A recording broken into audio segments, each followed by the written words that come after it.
here we are on the bed. I've gone ahead and I actually started with 800 on a block, went to 1,000 on a DA, buzzed over it with 1,000, then 1,500 grit, and then 3,000 Trizact. So we'll be getting ready to start here in just a second with a host of products that I actually picked up from Big Kid Blocks. They're super helpful. Highly recommend doing business with them. Their customer service is fantastic. And they like the angelwax there.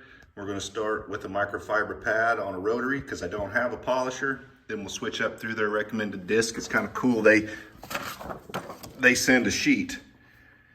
It kind of gives you the steps and the grits and things that you're going to need to pull off their system, which is helpful because there's just so many things to keep straight. And just picking a system and sticking with it regardless of the system, I think, is a good first step.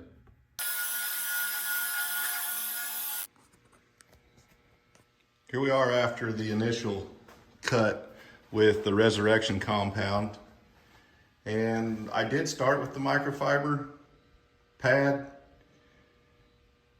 And I started on like 1,200 RPMs and it just wasn't getting the light scratches maybe left from the Trizact. I'm not 100% sure where I got the scratches, but I switched over to just the standard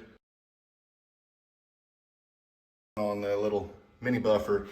But this is after step one and it's looking really good. So now we switch over, hit it with the second round of polish, see just how good she gets.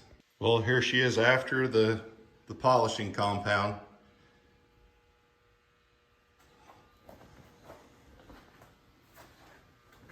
A lot of time and effort. Those are some nice results.